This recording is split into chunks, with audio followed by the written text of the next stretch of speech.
JTBC가 명태균 씨와 김건희 여사가 나눈 텔레그램 메시지 전문을 보도했습니다. 그간 텔레그램 존재 여부를 두고 논란이 있었는데 김재희 평론가님, 네. 실물이 확인된 거네요. 그러니까 이거를 실물을 이제 본 다음에 그거를 이제 기사로 쓴 거죠. 그러니까 이것도 뭐 없는 거를 지어냈다고 볼 수는 없고 있는 건데, 그러니까 제가 두 가지 생각이 들더라고요. 하나는 명태균이 이거를 공개한 이유가 본인이 뭔가 다 토로하고 실토하고 자백하고 이러려고 한 것일까? 이거를? 그러니까 본인이 이거를 공개하는 게 어떤 이유에서든 유리한 국면을 만들기 위해서 지금 이렇게 했다라고 보는 게 맞을 것 같아요. 그러니까 제가 말하는 거는 이거 말고도 다른 뭐 그게 텔레그램이 냈든 통화 내역이 냈든 더 있을 수도 있는데 본인이 보기에 가장 유리한 거를 JTBC에 이제 공개를 했다라고 보면 될 것 같고, 김건희 여사는 단수는 나 역시 좋지. 그리고 기본 전략은 경선이 되어야 하고 지금은 김영선 의원이 약체 후보들을 만나서 설득해 나갈 수밖에 없다. 뭐 이런 식으로 얘기를 했다는 거예요. 그러니까 뭐 이게 이준석 의원도 이제 언론에 나와가지고 자기가 본 게 이게 맞다 이제 이렇게 얘기를 했잖아요. 그러니까 이거는 김건희 여사가 공천 개입한 거 애매하다라는 그 맥락에서, 그러니까 정확하게 선의의 조언 그 맥락으로 자기가 이거를 공개했다라고 보여요. 그게 하나가 있는 거고, 또 하나는 저는 이제 이건 추론인데, 네. 그러니까 명태균이 초반하고 다르게 김건희하고의 라인이 점점점 약해졌구나. 그러니까 뭐 9차례인가 텔레그램 보는 게 왔다라는 거잖아요. 그러니까 초반에는 굉장히 그러니까 센 영향력을 가지고 있어서, 특히 이제 대선 경선 과정 중에 그리고 이제 뭐 이제 선거 과정 중에는. 그런데 뒤로 갈수록 김건희 입장에서는 명태균의 쓸모가 떨어졌다라고 보면 되는 거죠. 사실은 무슨 뭐 장관부터 해서 뭐 온 몇선 의원들이 다 머리 조아리고 있는데 명태균이 눈에 들어왔겠어. 그러니까 점점 멀어지고 있으니 명태균이 좀 애가 탔구나. 뭐 이런 거를 좀 추론할 수가 있는데 나중에 좀 얘기하겠지만 미치광이 전략을 쓰겠구나 이런 생각이 들어요. 명태균이. 네, 매드맨 전략. 네. 아니 근데 일단은 저는 궁금한 게 그 영부인의 영이 거느릴 영 대통령의 영이 아니잖아요. 그렇기 때문에 나왔습니까? 래퍼 보면 나옵니까? 네, 그런데 선출된 권력자도 아닌데 이렇게 당무에 어떻게 보면 해당하는 공천 문제를 가지고 명태균 씨와 부탁을 하고 상의한다. 요거 좀 이상하게 느껴지거든요. 그러니까 저는 이제 잊지 말자 캠페인을 하려고 하는데, 이제 잊공이라고 그러죠. 잊지 말자 공천 개입. 그러니까 공천 개입을 잊으면 안 됩니다. 그러니까 모든 사안의 중심에 김건희 씨가 공천에 개입했다. 그러니까 김건희가 중요한 게 아니라 윤석열 대통령의 권력을 등에 업고 사인이 그런 공적인 권한을 사유화했다. 이게 핵심이거든요. 거기에는 뭐 명태균 씨도 어느 정도 관련이 돼 있을 걸로 보여지는 거고, 이준석 의원도 당시 당 대표였기 때문에 어떤 사안들에 대해서 우리가 묻는 거거든요. 그러니까 이게 지금 본질을 저는 잊어서는 안 될 것 같고요. 이게 명태균 게이트가 아니라 윤석열 부부 게이트라고 볼 수밖에 없는 게, 지금 창원의창 나왔죠. 또 용인갑에서도 김건희 여사가 좌우했다라는 김대남 전 비서관의 지금 증언이 나오고 있잖아요. 녹취록이 나오고 있잖아요. 그래서 저는 어제 명태균 씨가 JTBC에 보여줬다라고 하는 텔레문자. 그러니까 텔레문자는 일단은 보낸 게 확인이 된 거가 의미가 있는 거고, 텔레문자를 그 9장? 그것만 했을까요? 저는 더 많을 거라고 보거든요. 그러니까 본인에게 아직 공개했을 때 안 다칠 정도만 공개했을 가능성이 매우 높다. 그래서 사실은 이거는 명태균 씨한테 의존할 게 아니라 압수수색에서 핸드폰을 뺏어야 되는 거예요, 사실은.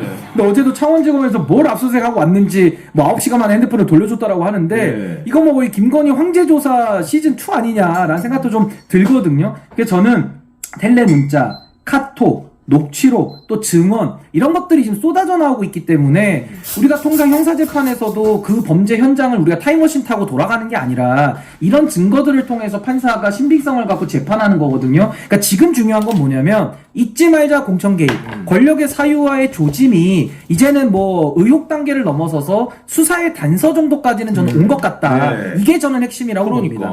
맞아. 그리고 명태균 씨 이제 문자 보도된 내용을 보면은 김건희 여사한테 그동안 도리에 어긋난 일을 하지 않았다는 것을 아시지 않느냐. 지난 대선 때 몸이 부서져라 대통령을 도왔다. 이런 내용을 어떻게 보면 공개를 한 셈이잖아요. 어떤 의미를 담고 있을까요? 아니 뭐 열심히 뛰었나 보지. 몸이 부서져라 뛰었나 보지. 그러니까 뭐 글쎄, 근데 솔직히 몸이 부서져라 뛴 사람이 뭐 한두 명 있어요. 그러니까 뭐 김영선만 열심히 뛰었다고 볼 수는 없고, 어쨌든 여기는 캐시카우였잖아요. 정확하게 명태균의 캐시카우. 세비 반띵. 당초에 세비 반띵. 그러니까 여기가 떨어지면은 본인의 이제 어떤 뭐 현금이 이제 줄어드는 것도 있고 본인이 그리고 이제 의원 세비를 받는다는 것에 대해서 굉장히 자랑스러워. 우리 방에는 의원이 2명 있다라고 하니까 사실상 여기에서의 어떤 존재감이라는 게 다른 사람하고는 달랐던 것 같아요. 김영선하고의 관계는 뭐 그래서 밀어넣은 것 같은데 그러니까 중요한 거는 신인규 변호사가 얘기를 했지만은 이게 그러니까 뭐가 됐든 왜 김건희한테 모두 다 이런 얘기를 하고 있는 그러니까 이게 너무 요즘 녹취록이 너무 많으니까 우리가 헷갈리는데 김대남도 생각해 보면은 공천은 다 이원 뭐 꽂아 넣은 것도 김건희고 그런 얘기를 공공기관 뭐 가는 것도 다 김건희 여사가 좌지우지하고 있고 그래서 뭐 뒤에 우리 얘기하겠지만은 그래서 뭐 온갖 열심히 김건희 여사한테 잘 보여가지고 뭔가 하려고 한 거잖아요. 네. 다 똑같은 맥락이에요. 그러니까 맞아. 이게 맨날 뭐 결정적인 증거가 없네, 간접 증거가 없네, 없지. 그거 수사하면 되라 그러니까. 그러니까 창원지검이 지금은 올해 초부터 정치자금법 위반으로 지금 수사를 하기 시작했거든요. 그렇습니다. 그러니까 명태균, 김영선. 그런데 검찰이 사실은 이 정도 나오면은 보통은 수사 의지를 밝혀요. 일반적으로 김건희 여사가 아닌 다른 사람이었다고 생각을 해봐요. 그러면은 여기까지 우리가 들여다보겠다라고 알리고 그런 다음에 수사에 본격적으로 들어간 다음에 언제부터 그렇게 검찰이 열심히 우리는 오직 정치자금법만 하겠다. 아무것도 안 하고 정치자금법에 집중하겠다. 이렇게 했냐. 그러니까 김건희가 성역이라는 거를 다시 한번 지금 확인할 수 있는 거다. 그러니까 네. 과거에 우리가 국정농단도 한번 생각해 보시면은 우리가 이제는 그 드라마의 결말을 보고 재방송을 돌려보는 거니까 쉽지만은 그때도 생방송으로 당시 상황을 봤을 때는 정유라의 입시 비리로 원래 이화여대가 먼저 일어나면서 맞아요. 1년 동안 네. 그 시위를 하고 그때 굉장히 뜨겁게 시위를 하면서 이제 국정농단의 그 스모킹 건인 태블릿 PC가 나오면서 여기까지 이렇게 온 거거든요. 그러니까 저는 지금도 마찬가지입니다. 지금도 검찰권이 장악돼 있으니까 할 수가 없죠.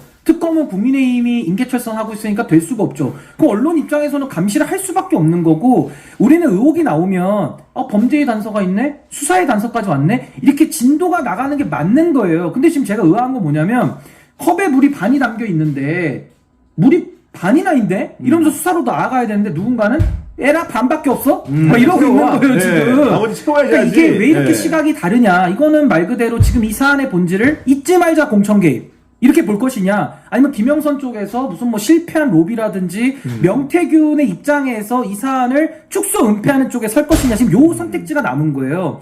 저는 명태균 씨가 요즘에 아주 자신감이 붙어가지고 살라미 전술 쓰면서 모든 언론에 지금 인터뷰를 다 맞아요. 받고 있던데 네. 딱 어떤 게 생각났냐면 주유소의 풍선 인형 아시죠? 영업할 네. 때. 막 이렇게 하는 인형 있잖아. 네. 아주 혼란스럽잖아. 어지럽잖아. 명태균 씨는 거의 주유소의 풍선 인형 같은 역할 지금 하고 있는 거예요. 그러면서 어떤 사람들은 에라 물이 반밖에 없네. 지금 이러면서 진도 나가는 걸 방해하는 사람들도 분명히 있는 거거든요. 무슨 목적이 있겠지만은. 그래서 저는 핵심은 뭐냐? 잊지 말자 공천 개입이 두 가지죠. 첫 번째는 김영선까지 꽂은 공천 개입 의혹. 이게 이제 주인공은 똑같아요. 김건희, 명태균, 이준석. 그 다음에 2차는 김영선을 빼낸 거. 빼낸 거에 대한 김건희의 관여 여부를 지금 보는 건데 주인공 김건희, 명태균. 당시엔 이제 한동훈으로 바뀌었고 이준석 의원은 당시에 이제 옆에 문지방에서 봤다 이거거든요. 문지방에서 뭘 봤는지 얘기를 안 하니까 우리가 물어봤던 거고. 그러니까 결과적으로 1차와 2차 내지는 여러 지방선거까지 있었기 때문에 선거가 되게 많이 열렸는데 거기서 명태균 씨가 어떤 역할을 해가지고 어떤 영향력을 가졌느냐 요게 핵심이란 말입니다. 그래서 저는 이준석 의원에게는 하나만 여쭙고 싶은 게 어제 JTBC 또 나와가지고 오대영 네. 인터뷰를 오대영 오늘 기자랑 CBS에도 나왔습니다. 네, 근데 어제 인터뷰 제가 보니까 과거 2020년도 지금 문제 제가 삼고 있는 이 공천에 대해서 잘 됐다는 식으로 얘기를 해요. 뭐 김영선이, 22년, 네. 김영선 의원이 받을만해서 받은 거고 당시에는 뭐 이재명 대표 보궐 얘기하고 그러니까 자꾸 묻는 얘기 답을 안 하고 다른 것 때문에 거긴 신경 못 썼다라는 취지 같아요. 그 신경을 못 썼으니까 더더욱 고양이들이 생선을 몰래 도둑질할 만한 여건이 열렸다라는 반증 같기도 하거든요. 근데 이준석 의원이 작년에 MBC에 김종배 그 인터뷰 나와가지고 뭐라 그러냐면 정진석 공관위원장 당시 지방선거를 공천했던 분인데 그때 이제 사이가 안 좋으니까 앵커가 질문을 하니까 이렇게 얘기를 합니다. 정진석 위원장이 용산을 바라봤겠죠? 이렇게 얘기를 해요, 이준석 의원이. 그럼 용산 개입설을 부분적으로 인정을 하잖아요. 그러면서 왜 그렇게 했겠냐라고 물어보니까 뭐 정진석 의원이 누군가의 덕을 보려고 그랬겠죠? 라고 하니까 용산에 있는 누군가를 밝혀야 되는 거예요. 그걸 저는 김건희 씨로 의심을 하는 겁니다. 그래서 저는 지금 여러 당사자들이 주유소 풍선 인형처럼 굴고 또 요 컵에 물 반을 담긴 거에 대해서 애게 반밖에 없네 라면서 자꾸 이 사안을 축소 은폐하려고 하는데 그래도 본질은 바뀌지 않는다. 잊지 말자 공천 개입이고 김건희의 어떤 역할, 명태균의 영향력을 우리는 더 집중해서 검증해야 된다. 저기 봅니다.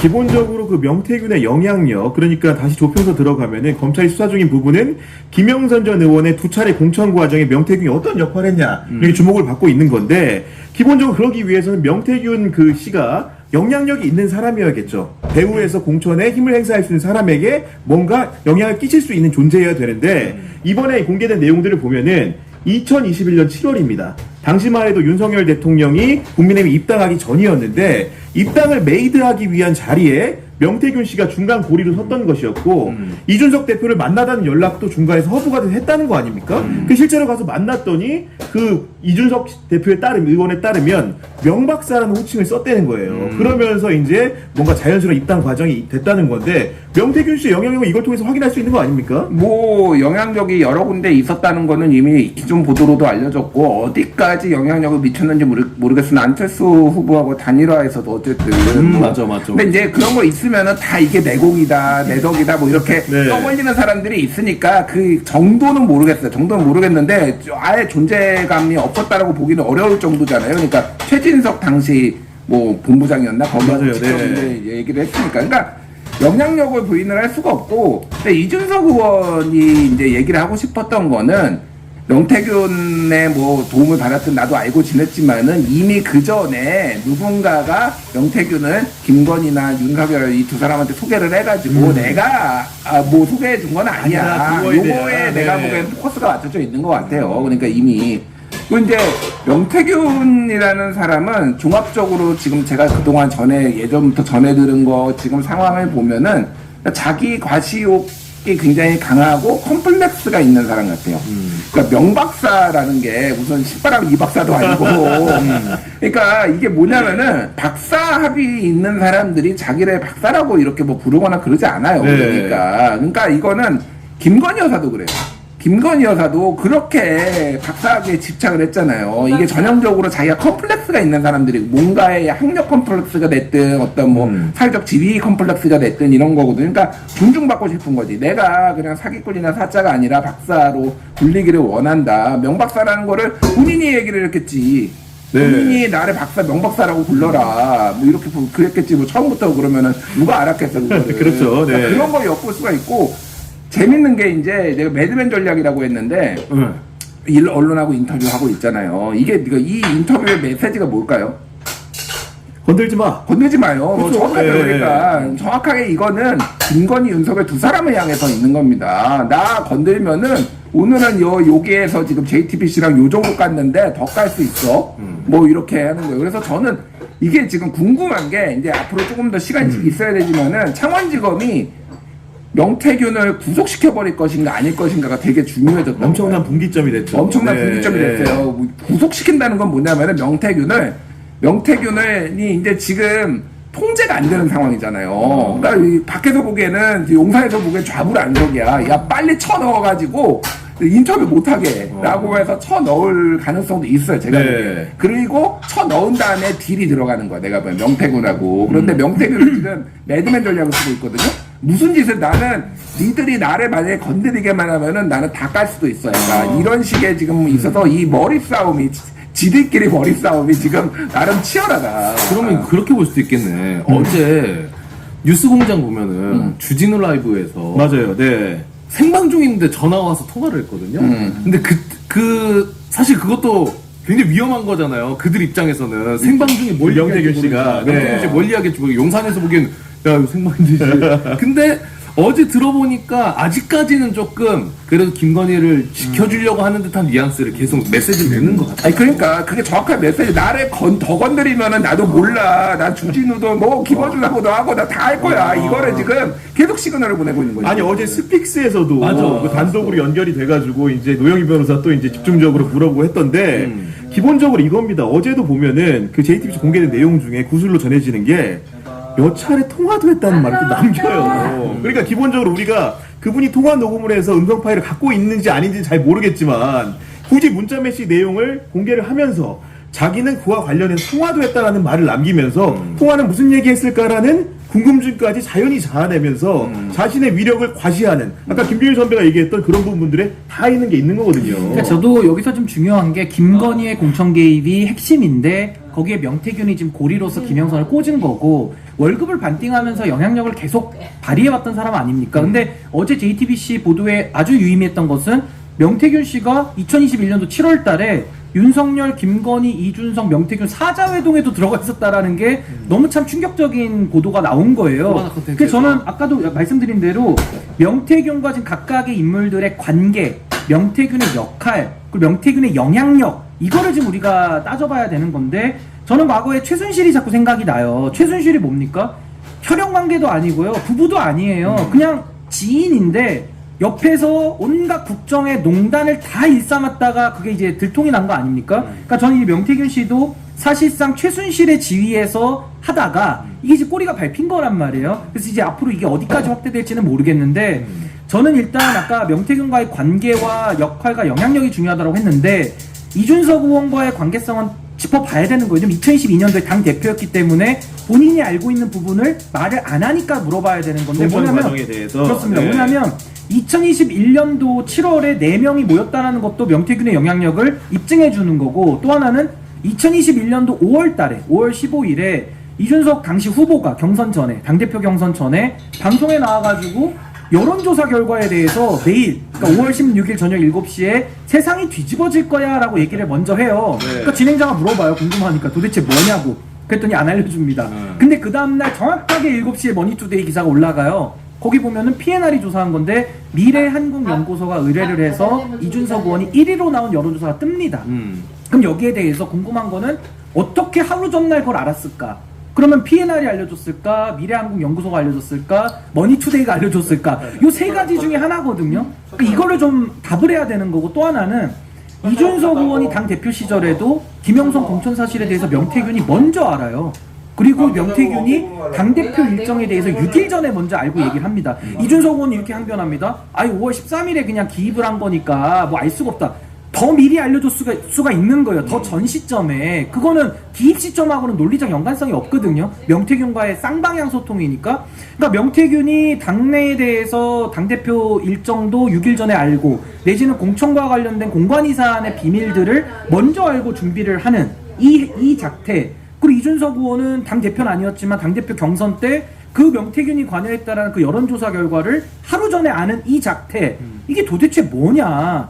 그러니까 그 영향력을 가지고 2021년도가 지납니다. 2022년도에 대선 이기고 지방선거와 보선의 장이 열리니까 명태균은 그 관계성과 그 영향력, 대선 승리의 영향력을 가지고 본인의 사람도 꽂기가 수월했던 거 아니냐. 내지는 꽂는 과정을 이준석 의원은 당 대표로서 그냥 알면서도 묵인한 거 아니냐. 그러니까 이런 부분들에 대해서 좀 밝혀질 게 되게 많은데 중요한 거는 당사자들이 묻는 말에 답을 안 하고 자꾸 예를 들어요. 뭐 예를 들어 A라는 질문을 하면 예를 들어 설명해 볼게요 라고 하든지 아니면 구체적인 질문을 받아도 일반론을 가지고 설명을 합니다. 그러니까 안 맞는 거예요. 그래서 저는 구체적으로 심플하게 2021년도 5월 15일에 방송 나와서 그 PNR 조사를 어떻게 먼저 알고 떠들었냐 이런 것들을 물어보고 답을 얻어야 되는데 아직 지금 물어보지 않고 답을 안 하고 있거든요. 그러니까 저는 아까 다시 한번 돌아가지만 명태균과의 관계, 역할, 영향력 이게 핵심이란 말이죠. 그리고 그 핵심도 아니고 결국 김건희로 가야 돼요. 근데 올라가기 위해서는 그 개선을 밟고 올라가야 되기 때문에 네. 명태균의 역할과 지위는 굉장히 중요한 부분이다. 결국은 아까 이제 이준석 그 의원의 부분을 말씀해 주신 것이고 결론적으로는 명태균 씨와 김건희 여사가 직접 소통했다라는 건 명백한 사실로 드러난 상황이기 때문에 국민의힘 내부에서도 이게 사실은 정권 초반도 아니고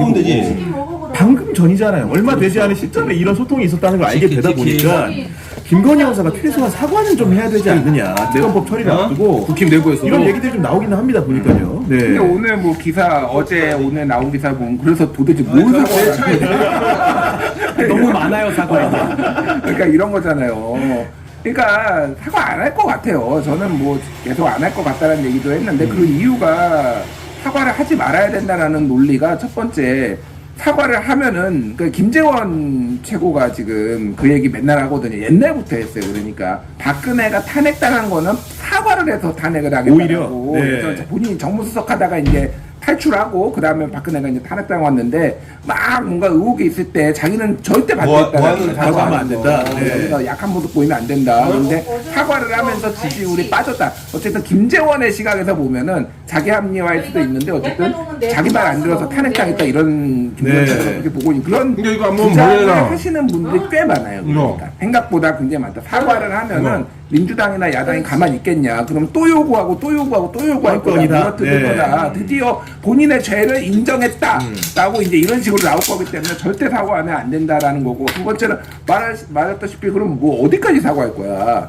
그러니까 명품 가방만 사과해? 도대체 그러면 이제 도대체 모터스는 근데 그러면 그때가 이거 뭐 좀 공천 개입 벗겨놓고. 의혹은 예를 들면 뭐 전당대회 개입 의혹은 뭐 맞아. 그러니까 한두 개가 아닌 거야 그러니까 뭐를 어떻게 해야 될지도 모르겠고 타이밍도 애매하다 뭐 이래서 어떻게 어쩐다고? 사과는 맞다고. 제가 보기에는 그러니까 어떻게 좀 친한계 제출법이네. 의원들이 그래도 또 남아있어. 하거나 이제 친한계 뭐 이렇게 그런 뭐 반찬은 분들이 넣을까요? 하세요 뭐 김종혁이라든지 뭐 이런 분들이 맞아요. 하고 네. 있는데 그분들도 별로 할 거라고 생각 안 할 거예요. 근데 이제 명분인 거지 명분. 그러니까 이거는 자기는 움직임, 그러니까 이게 갈수록 그 유난 갈등이 세지잖아요, 지금. 이게 여러 맞아요. 번 네. 터지고 있잖아요. 그러니까 만약에 이제 이탈을 하거나 송신표를 던지거나 뭐 다른 행동을 하기 위한 최소한의 명분이 아닌가 저는 그렇게 봐야거든요. 그 당내에서 김건희 여사에 대한 공식적인 목소리가 나올 수밖에 없는 이유는 이게 명태균 씨 비단 사건뿐만이 아니고 도이치모터스 주가 조작 사건도 사실 굉장히 농도 깊게 많은 얘기들이 나오잖아요. 아, 우리 도이치모터스 전문가 아닙니까 또 아, 박수환 저 씨가. 많이 네. 열심히 찾아보고 있죠. 네. 근데 워낙 증거들이 많아가지고 빼박이죠, 빼박. 이거는 얘기하신 것중 나는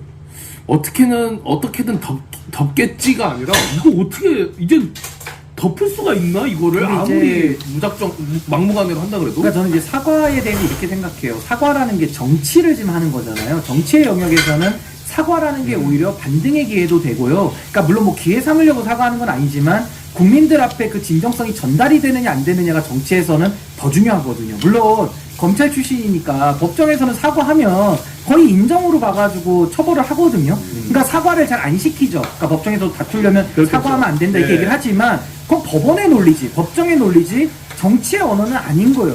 정치에서는 내가 오라도 국민들이 기분 나쁘다라고 하면은 사과를 하고 들어간 게 정치인들이 기본적인 자세인 거거든요. 근데 사과를 하지 않는다. 여전히 정치를 안 하겠다라는 걸로 좀 보여가지고 이게 굉장히 부담스러울 거고 또 하나는 이 사과라는 거는 수사보다도 밑에 단계의 조치입니다. 근데 사과도 안 하겠다라는 것은 아무것도 안 하겠다라는 것과 똑같아요. 왜냐면 가장 낮은 단계의 조치인데 이것도 지금 자존심 안 하는 상하거나 거니까, 네. 검찰 정치의 잔재 때문에 못 하겠다는 거 아닙니까? 그러면 역으로 물어보고 싶은 게 지금 김건희 논란 때문에 이 나라가 2년 6개월 동안 그냥 샌드위치처럼 껴버렸는데 앞으로 가지를 못하고 있는데 여기서 그러면 남은 2년 반도 역시 김건희 정국으로 그럼 끝까지 가겠다는 거냐? 해결 방법이 없는 거예요. 해결 방법이. 근데 이렇게 가가지고는 결국 그 모든 부담은 국민들에게 돌아오고 그럼 국민들의 분노는 윤석열 대통령에게 가는 겁니다, 사실은. 네. 그러니까 이거는 정말 어리석고 미련한 꼴통 정치를 하고 있는 거야. 꼴통 정치. 지금 김대남이 정확하게 봤잖아. 그래서 꼴통이라고. 꼴통 정치 인정합니다. 김대남 씨가 표현력이 좋더라고요. 아니. 주저리 떠든다 그러고 꼴통이라고. 제가 그러고. 예언합니다. 1년 때 유튜버로 돌아옵니다. 김대남의 시사 분석. 그런 상황인데 말씀해 주시죠. 지금 박수환 씨. 댓글로 한 분이 우리 신규 변호사 얘기 이 원피스는 남편과 프랑스 백화점에서 봤는데 입어보니 5kg 빠진 느낌이었습니다. 그때는 너무 비싸서 사지 못했는데 오늘 공장 직판으로 2장을 직 지금 댓글로 한 분이 우리 신규 변호사 얘기하니까 신변 많이 컸네 이제 당 차려도 되겠다 하는데 실패는 또 상봉의 어머니를 어머니가 하시다가 이런 어머니가 또 상황이었는데 실패. 정당을 바로 세운 다음에 이렇게 잘했죠. 아니 정바세는 계속 달립니다. 아니 그리고 대통령 그 취임식에 온 사람들이 아직까지도 지금 계속 기사로 회자돼요. 그러니까 과거에 이제 명태균 씨 얘기도 최근에 나왔는데 한겨레 신문이 또 보도하기를 그 BP 패밀리라고 이제 블랙펄 패밀리라는 거 아닙니까? 그렇죠. 거기에 이제 핵심적인 멤버라고 이제 어떻게 보면 주포 중에 하나가 구술했던 검찰에서 김모 씨. 이모 씨하고 김모 씨도 취임식에 왔다는 겁니다 지금. 흑진주파라고 보통 얘기를 해요. 흑진주파 이제 핵심 5명 중에 이제 김건희 여사가 있다라는 진술이 JTBC에 이제 자기들끼리 얘기한 게 이제 있는 거고 뭐 거기에 문모 씨 뭐 핵심적으로 활동했던 그 이종호의 뭐 뭐였지? 뭐 무슨 친인척이었는데 그 사람도 못 들어. 민모 씨. 천암도 못 들어갔는데 들어갔을 정도로 그러니까 뭐 다 깨지는 거죠. 그러니까 이게 이종호랑은 언제 연락했는지 기억도 안 난다 뭐 이렇게 얘기를 하고 그런데 이종호랑 2020년에 9월에 뭐 통화했던 거 뭐 다 들통나고 그러니까 끈적끈적한 관계고 계속 관계를 유지해왔다는 거를 이제 알 수가 있는 거죠. 그러니까 이제 이게 사실 제가 요즘 약간 피로감을 느껴요. 근데 우리 시청자분들도 화도 많이 나면서 피로감을 느끼는 게 또 언제까지 이거 지켜봐야 되고 뭐 언제까지 더 무슨 증거가 필요해? 그러니까 이거는 이제 언론이나 뭐 옆에서 할 거나 할 만큼 해서 그냥 수사 들어가면 됩니다. 이거를 왜 결론을 안 내리냐고 검찰이. 그러니까 제가 그 얘기 했잖아요. 지금 검찰도 죽을 거 이거 계속 흘리고 있는 게 검찰 관계자 만났는데 우리 죽겠다. 특검 좀 가자, 제발.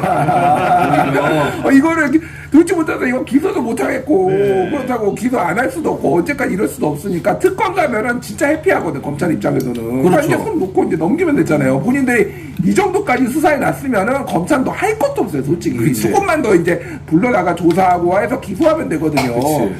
그러니까 진짜 5,300만이 해피하다. 딱 윤석열, 김건희 2명 빼놓고 특검 가면은 국민의힘에 뭐 무슨 당직자들 나와서 이상한 소리 삑삑 해야 되는데 그런 이상 무리한 실드 안 쳐도 되잖아 이제. 특검 가면은 수사 결과를 지켜보시죠. 그러니까 모두가 해피하다고 이게 진짜. 아니 그리고 특검에 대해서도 또 거부권의 명분 자체가 또 위헌 얘기를 또 꺼내는데 아니 거부권을 쓰는 게 위헌이지 특검이 왜 위헌입니까? 그럼 박영수 특검의 윤석열 수사팀장 또 얘기를 해야 되거든요. 본인도 특검 가가지고 수사를 했고 성과를 내가지고 서울중앙지검장까지 간 역사가 있는데 특검이 위헌이다 이렇게 얘기하면 설득력이 떨어지잖아요. 맞아요. 네. 그래서 저는 이제 이게 앞뒤 순서가 있는 거기 때문에 일각에서는 뭐 영부인법 만들자 이렇게 얘기를 해요. 근데 저는 제도적으로 뭐 조치를 취하는 건 당연히 필요한데 일에는 순서가 있다는 거예요. 즉 김건희가 어떤 악행과 어떤 만행을 저질렀는지 아직 수사를 통해서 밝힌 게 하나도 없어요. 그렇지. 다 의혹 단계거든요. 맞아. 그러면은 빨리 특검을 통해 가지고 어떠한 문제들이 나왔고 여기서 제도적 미비가 뭐냐 이건 후에 따져야 되는데 지금도 일각에서 뭐 영부인법 만들자 이렇게 나와버리면은 완전히 순서가 뒤바뀌는 뒤바뀌. 거거든요. 그러니까 네. 지금은 딴소리 하는 사람들은 다 의심해 봐야 돼요. 그러니까 딴소리 하지 말고 김건희 문제를 특검을 통해서 관철시키자. 이것만 해도 힘들어요. 그러니까 이것만 이게 해도 어려운 겁니다. 사실. 여당 쪽에서는 지금 뭐 민주당에서는 뭐만 하면 특검이냐, 뭐 특검 공화국이냐 이런 얘기까지 하는데 그 말이 맞으려면은 뭐 증거도 없고 의혹도 없는데 특검 해야 그 말은 그렇게 하면 맞지. 그 말이 맞지. 그럼 예를 들어 이번 체코 갔다 온 거, 야 체코 특검하자 이러면은 그게 맞아 떨어질 수 있지. 근데 아무것도 증거는 넘치는데 해결이 안 되니까 그러니까 지금 하는 거 아니야? 아니 특검 공화국이냐고 그러면 니들은 그런 부정부패 공화국이냐 이렇게 들고 나가야지. 저는 그때 말이 설렁탕한테도 특검 시킨다니까 요즘에 특검을 하고 싶어서 특검 때문에 여기 좀 짭짤해서 그런 거 아니에요? 아닙니다.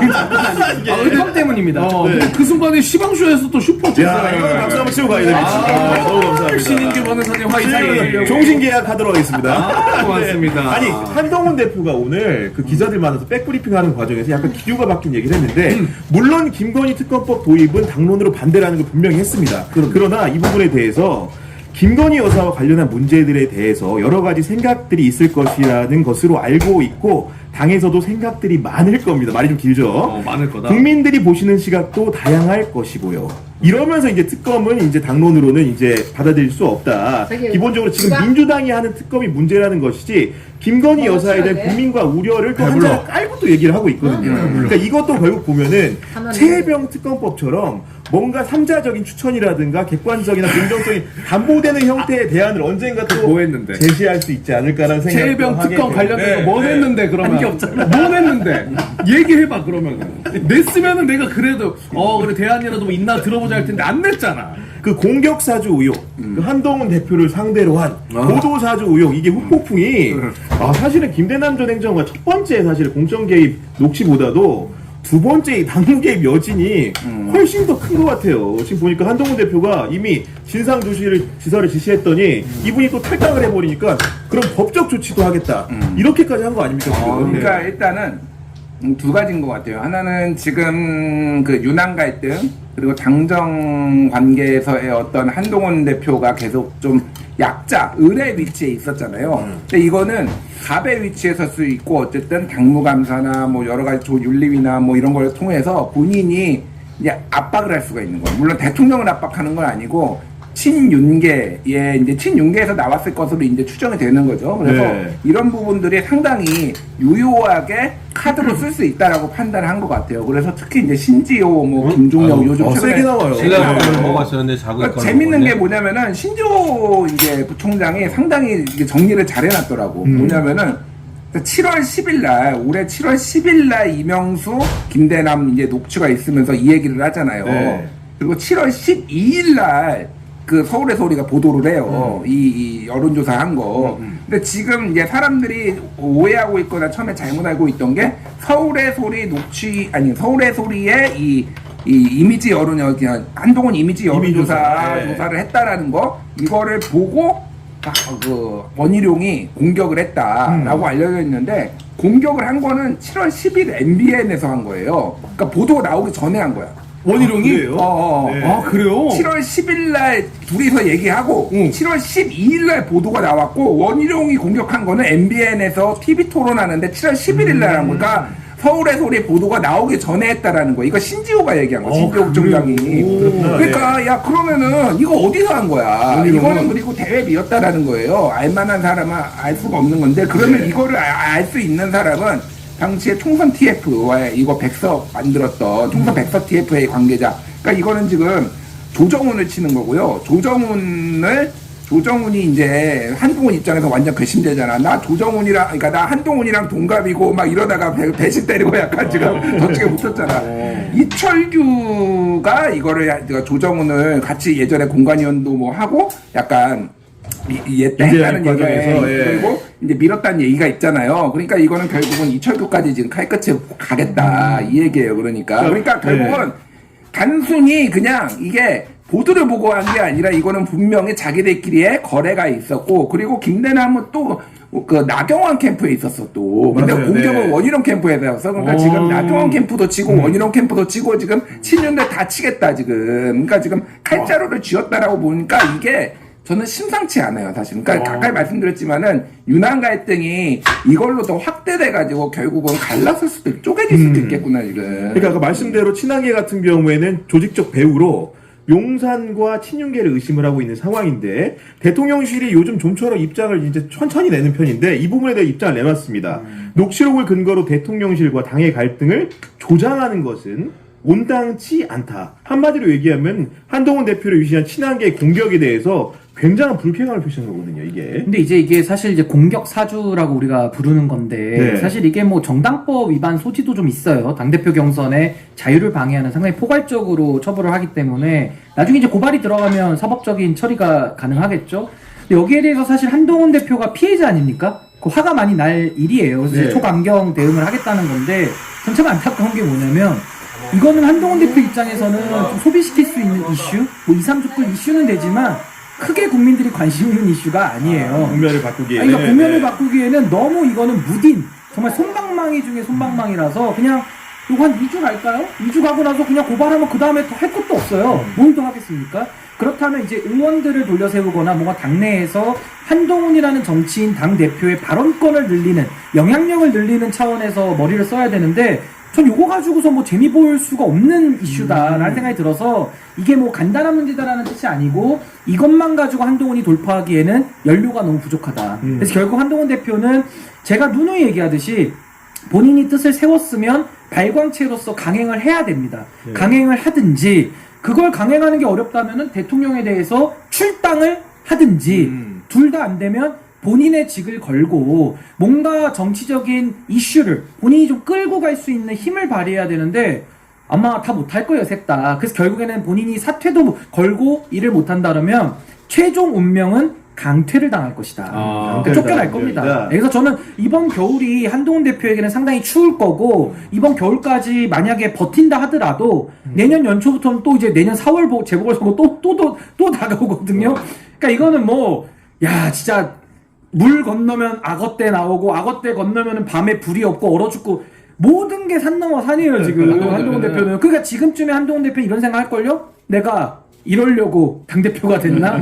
아마 이런 회의감에 많이 빠져 있을 겁니다. 근데 김대남 전 행정관과 관련된 게 한동훈 대표를 향한 그런 공격 사주뿐만이 아니고 실제로 앞에 보면 비판 언론을 상대로 해가지고 시민단체의 그런 고발을 사주하게끔 했다라는 또 다른 굉장히 중대한 문제가 또 있지 않습니까? 세민연이었나? 네. 고발 사주. 뭐 맨날 고발 사주야. 거기는 고발 사주는 고발 사주가 있어. 니들이 직접 하라고 그냥 고발을. 또 저쪽 저 용산은 또 사주를 볼 수도 있잖아요. 다 사주판이야. 그게 다 사주야. 다 사주예요 지금 모든 게. 그리고 그러니까 이제 이게 네. 심각한 문제 이거는 진짜로 그러니까 원래 시민사회 수석이라는 게 원래 이전 정부 그러니까 뭐 보수 정부라고 할지라도 진짜로 시민단체들의 의견을 좀 수렴을 하고 그게 좌파가 됐든 우파가 됐든 이 사람들의 어떤 뭐 또 이게 또 센 주장도 하고 그러니까 의견도 청취해가지고 그걸 어떻게 국정에 반영하고 반대세되는 소리 나오면 달래기도 하고 이런 거거든요. 근데 일관되게 지금 처음부터 끝까지 얘기를 했던 거는 극우 유튜버들 관리를 했다라는 거 아니에요. 그 사람들 용산에 초청해가지고 관람도 시켜주고 광고도 주고 고발하라고 하고 뭐하러 이걸 이거 유지를 하나요? 그러니까 이런 정권을 본 적이 없다 진짜로 이렇게. 그러니까 맨날 외로우니까 극우 유튜버만 본다고 또 얘기하잖아. 구글 정권. 그러니까 이게 나라가 꼴이 아니에요. 제가 보기엔 진짜로 심각하고 김대남이 어쨌든. 바보는 아니에요. 네. 바보는 아닌 게 사람 보는 눈이 정확하잖아. 무능하다, 꼴통이다, 제정신이 아니다. 정확하게 사람들의 세간의 시선과 정확하게 일치하는 거를 하는데, 정말로, 그러니까 이익 앞에서는 진짜로 뭐라고 해야 되나? 그러니까 이게 어떤 그 정치를 해서는 안 되는 사람들이다. 그러니까 이거 전형적으로 본인이 먹으려고 하면은 무슨 짓을 한다는 거야. 아까 전에 얘기했잖아. 이명수한테 7월 10일 날 얘기를 하고 7월 12일 날 보도가 나왔잖아요. 네. 7월 15일에 서울 보증보험 감사 지원한 게 네. 만장일치로 통과가 됐어요. 15일에? 15일에. 오, 7월 10일 날 제보하고 15일에 5일 뒤에. 이거 몰랐겠냐고, 이거를. 그러니까 지 먹으려고 한 거야. 그리고 이제 이명수도 쓰임새가 없어지니까 8월 3일인가 그때 통화를 거의 마지막으로 이제 끊겨. 그 이후에는, 네. 이후에는 거의 이제 통화가 안 돼. 네. 그러니까 이것도 이제 이용하다가 지금 뒤통수 맞은 건데 진짜 이런 사람이 한두 놈이 아니잖아. 그러니까 뭐 여기 가가지고 김영선도 나 단수공천 안 주면은 다 폭로하겠다고 하고 있고 의리라고는 1도 없고 이해관계로만 뭉쳐서 네. 이익으로만 하는 사람들이 천지다. 용산에 다 이런 사람밖에 없어요. 그 더 심한 거는 보증보험인데 이 김대남 씨는 보험이나 금융에 대해서는 진짜 한 글자도 모르는 사람이 아니, 그러니까. 토목공학을 네. 전공한 사람이 여기에 연봉 3억이라는 간다니까 거 아니에요. 그러니까 그것도 참 문제고요. 뭔가 이렇게 공천에서 떨어지니까 피해를 본 사람인데 사실상 이틀막 하기 위해서 자리를 거래로 얻은 거 아닌가. 본인도 그 얘기를 합니다. 나 보험이라도 들어야 되니까 이원모 지지해야 된다고 막 그래요. 얼마나 비굴합니까. 근데 보험을 잘하시는 분이네요. 설계나 감독은 못하는데 드는 건 잘해. 보험을 잘 들어. 그게 진짜 보증 김영선은 보험료로 수돗물을 마셨고 여기는 보험으로 이원모 가서 지지선언으로 보험료를 냈거든요. 보험 망이네. 완전 보증 아니, 그래서 저는 정말 이 언론에 대해서, 그러니까 소위 말하는 옛날에 블랙리스트 좀 더 확대해서 네. 그러니까 자신들을 비판하는 언론사를 재갈 물리고 혼내주기 위해서 공무원들이 동원된 거거든요. 이거 범죄도 심각한 범죄예요. 그래서 이게 뭐 국가공무원법 위반, 공직선거법 위반, 업무방해죄, 국고손실죄 뭐 하나부터 열까지 너무나도 많은 범죄 혐의가 적용되기 때문에 지금 김대남 씨는 그렇게 노력인가요? 하여튼 뭐 어떻게든 애써서 들어간 건데 제네시스도 더 오래 못할 것 같아. 제가 볼 때는 차 나온다며요. 야, 그러니까 네, 오래 못할 것 같아 이제. 그리고 항공비 470만 원 한 달에. 그러니까요. 네, 그 오래 이제 못 쓰실 것 같아요. 그러니까 여기서 엄청나게 본질적인 문제에 저희가 맞닥뜨리게 되는 건데 아까 말한 대로 경력사항 자체가 서울보증보험공사의 2인자 감사 자리에 갈 만한 인물이 아니에요. 그러면 이 사람을 누가 꽂았는가? 근데 뭐 네. 솔직히 경력이 안 맞는데 낙하산이 가는 경우는 너무 많아서 우리가 네, 맞긴 그거는 하죠. 네. 그럴 수 있는데 김문수 지금 보수 진영에서 특히 친한계에서 이게 의아해하는 거는 이게 3급이라는 거예요, 정확하게. 그러니까 비서관이 아니라 행정관인데 선임 행정관도 뭐 아니었다, 뭐 어쨌든 뭐 네. 3급이었다라는 건데 이 자리는 3급 자리가 아니라는 거예요. 그러니까 비서관도 가기 힘든 자리라는 거 아닙니까? 비서관도 가기 힘든 자리인데 도대체 김대남이 뭘 했길래 이렇게 잘 보여가지고 갑자기 3급을 가기 힘든 이런 좋은 자리를 갖느냐라는 얘기는 결국은 이거는 딜이 있었다. 정확하게 김건희랑 있는지 네. 누구랑 있었는지 모르겠지만 모르겠지만 딜이 있었다는 왜냐면 제가 오늘 조간 보도를 매 눈으로 보다 보니까 동아일보에 여권 관계자를 소스로 이런 얘기가 나옵니다. 총선 예비 후보로 등록했다가 공천을 받지 못한 김대남 전 행정관을 대통령 측근 A씨가 감사 자리에 추천했다는 이야기가 있었다고 했어요. 동아일보가 그래서 A씨의 입장을 듣기 위해 수차례 연락을 시도했지만 연결이 되지 않았다. A씨? 네. 대통령 측근 A씨? 네, 그런 표현이 나오더라고요. 그러니까 결국은 이 자리를 놓고도 여권 안에서도 김대남 전 행정관이 가기에는 약간 좀 이상하다라는 공감대 정도는 있는 거예요. 아까 김준일 평론가님 말씀대로. 그러니까 제가 얘기하는 네. 게 아니라 신지호, 김종혁 이런 분들이 얘기하는 네. 거예요. 이 자리는 이 정도 스펙으로 갈 수 있는 언더 스펙이다 이거는. 그렇게 얘기를 하니까 그러니까 자기들이 조사를 해보겠지 그러면. 난 그래서 이거는 이게 전국은 답답한데 꿀잼이다. 좀 내전이네, 내전. 자, 근데 이런 상황에서 지금 기본적으로 그 한동훈 대표 여하가 당내 리더십을 확립하기 위한 하나 일환으로서 이걸 세게 깃발을 들고 나가는 건데 오늘 그 나경원 전 의원이 또 참전을 합니다. 그러면서 이제 김대남 전 행정관의 특보가 기본적으로 누구의 특보를 당대표 선거 때 본인의 특보를 했다 보니까 해명 차원도 있고 설명도 하는 건데 어떻게 반박을 하냐면 한동훈 2030 호감도와 이미지 조사 부분을 이제 언급하면서 여의도 연구원에서 실행했던 당시에 총선 백서 특위위원이었던 이상규 위원이라고 계셨나봐요.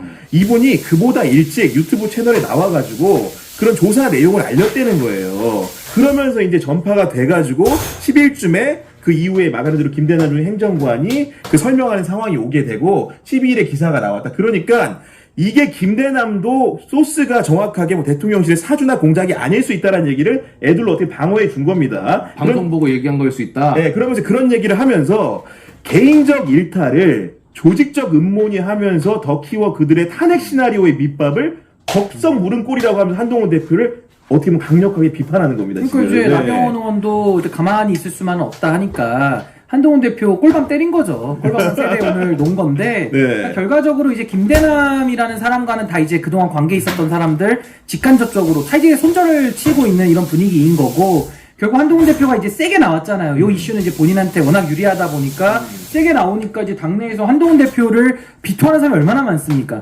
이게 한동훈 대표 영향력이 적다 보니까 또 저렇게 세게 나오면 작용과 반작용이 동시에 작용하는 거거든요. 그렇겠죠. 네. 그래서 아마 나경원 대표를 중심으로 또 아마 조만간에 또 홍준표 시장 또 올릴걸요? 그러니까 이런 식으로 또 한동훈 대표가 세게 나오면 나올수록 기존의 정치인들은 또 이럴 때는 또 한 편 먹고 또 한동훈 대표한테 계속 꼴밤을 또 때릴 수가 있어요. 그래서 여기에 대해서는 어쨌든 나경원 의원 입장에서는 또 본인의 입장을 또 내야 되니까 그런 입장 낸 거 아닌가 아니 싶습니다. 뭔가 쇠기를 받는 것처럼 박수환 씨도 봤지만 어제 만찬을 또 이제 한동훈 대표 없이 했잖아요. 없이 했잖아요. 그죠? 어떻게 쓸쓸했어. 봤어요, 박수환 씨네.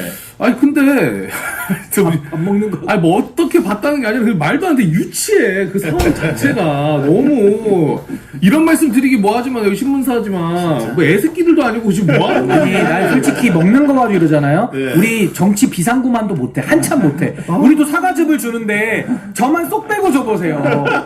진짜 삐져서 안 나오지 진짜. 저희 그런 두 개 것도. 드리죠, 두개 그러니까요. 또 어떻게 드립니다. 네. 먹는 거 가지고 그렇게 하는지 참 정말 온전하다. 아니 그리고 만찬 시간도 지난번보다 45분가량 길었다고 하고 지난번에 오미자 차만 내줬는데 이번 맥주도 내줬다고 하고 뭔가 이제 또 인사 기회도 수사가 줬다고. 되니까 인사 기회. 네. 맥주는 아무래도 윤석열 대통령이 못 참은 것 같아. 야, 어떻게 2시간 동안 술을 안 먹나? 이러면서 맥주 정도는 해야지. 뭐 이렇게 나온 것 같은데, 뭐, 모르겠어요.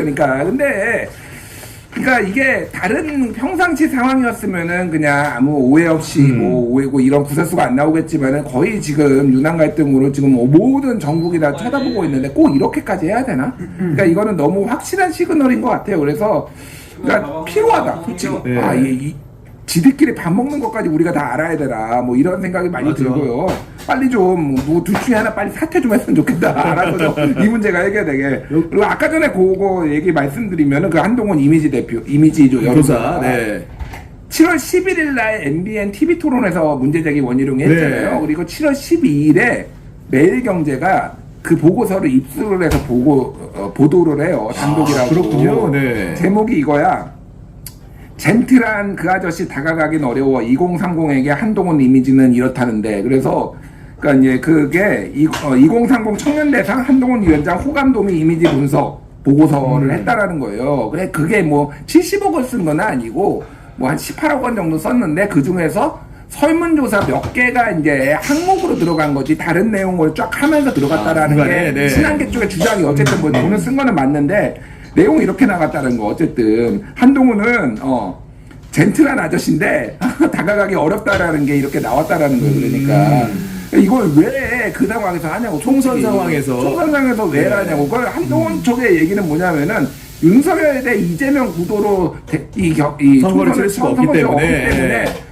한동훈 대 이재명 구도로 바꾸기 위해서 했다라는 건데 이거 여론조사 하면 바뀌어 그게? 근데 우리 평론가님 말대로라고 하면은 제가 대통령실이면 이거는 아주 기함을 토할 일인데. 그치. 그러니까 내가 지금 선거 치르면 너 얼굴로 치를 수 없으니까 내 얼굴로 치러야 돼서 그런 조사했다고 하면은 그거 어떻게 생각 들어요? 정권 네. 말기도 아니고 이 새끼 봐라 이거 뭐야 이거 막 이런 많이 컸다 아, 이건 이런 오해할 만한 것 같은데 그거는 네, 그런 이유라. 서로 싫어할 만한 한동훈도 솔직히 내가 보기엔 이거는 좀 황당한 얘기고 네. 이거를 왜 갑자기 이미지로 그러니까 전형적인 나르시시즘 정치 본인의 이미지 어떻게 보시는지 이런 거 좋아하는 그런 스타일인데 한동훈도 문제가 있고 그걸 가지고 또 공격해서 이거 네. 찌르고 그러니까 지들끼리 그냥 다 망했으면 좋겠어. 나 진짜. 그러니까 이게 콩가루 전쟁의 연장전 아닙니까? 사실은 그 전당대회도 우리가 좀 복귀해 보면 뭐 서로 이제 폭로 전당대회, 그래서 폭로의 힘이라라는 그런 맞아. 오명도 썼고 꿀잼이긴 그때 했어. 뭐 의자 날라다니고 난리 났습니다. 뭐 체어샷도 있었고 맞아. 여러 가지 지금 뭐 격하게 해서 여기까지 온 건데.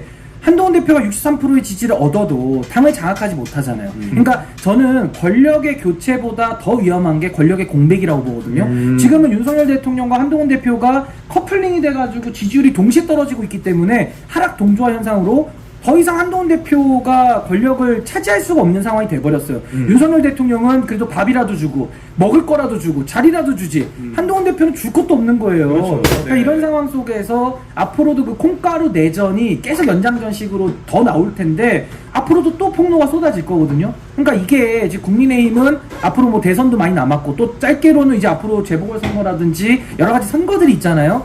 이거 단일 대우로 지금 당을 할 수가 없다. 이 한 지붕 두 가족이 아니라 거의 뭐 한 지붕 한 세네 가족 정도 지금 되는 거 아닌가. 근데 이거를 수습할 사람이 없다라는 게 지금 보수의 가장 큰 문제고 네. 보수 지지자들은 지금 마음 둘 곳을 가질 수가 없어요. 그래서 저도 이제 지역에 있는 어르신들이 가끔 밤에 전화 오셔가지고 속마음을 털어놓으시는데 윤석열, 한동훈 다 싫대요. 그래서 물어봐요. 누가 좋아요? 그랬더니 신인규요? 아니요. 네. 김문수 좋다고. 그래서 제가 예 알겠습니다. 아니, 제가 끊었는데 김문수가 최근 조사에서 아, 실제로 뜨잖아요, 높게 나왔어. 요즘에. 네, 높게 나왔어. 저 그걸 네. 밑바닥 민심에서 확인을 했다니까요. 네. 그거를 어르신들이 김문수 좋아하더라고요. 김성애 의원도 그 얘기를 하더라고. 최근에 그 강경 보수층이 김문수를 중심으로 뭉치고 실제로 있다. 저는 육성으로 두 분한테 들었습니다. 실제로. 아 싫어합니다. 아, 진짜요? 진짜 네. 싫어합니다. 저도 신인규 나올 줄 알고 기대했는데 김문수, 김문수로. 얘기 듣다 보니까 그 어지럽더라고요. 감기 기운 더 올라오고 아니 그리고 저는 이 만찬 관련해서도 진짜 걱정되는 게 하나 뭐냐면 그 여당 상임위원장이랑 간사들이 가서 그 꽤나 그래도 지금 자리씩 다 하고 있고 중요한 맞아요. 역할들이잖아요. 그러면 나는 내 추측은 이거야. 가서 지금 또 하나 큰 문제가 의료대란 어마어마하잖아요. 맞아요. 이거를 네. 해결할 이야기 해야 될 텐데 100% 내가 봤을 땐 가서 아이 그거 여야 그 의장 그거 못해요 대표는. 그러니까 윤석열 대통령 아마 그래 내가 그 추계위원 했잖아 잘했지 이런 얘기하다가 오지 않았을까 싶은 거야. 이거 해결하기 위한 게 아니라 결국에 또 편가르기 하지 않았겠어. 아니 거기서? 분명히 윤석열 대통령이 59분 얘기했을 거예요. 어. 지분이 이제 많이 있으신 분이니까. 그러니까 뭐 원전 얘기 또 했을 거고. 또 해? 원전 아니, 얘기? 또 했을 거고. 그러니까 본인 하고 싶은 얘기 하다가 이제 끝나고 온 걸 텐데 결국 집권 여당이라고 하는 이 리더십이 완전히 이제 공백이 됐고 이걸 어떻게 메꿀 수가 없는 상황. 이게 지금 보수가 상당히 두려워하는 현 주소 아닌가 그 싶습니다. 만찬에서 안 나온 세 가지 단어가 있다는 거 아니에요? 세 가지 단어. 김건희, 명태균, 한동훈. 그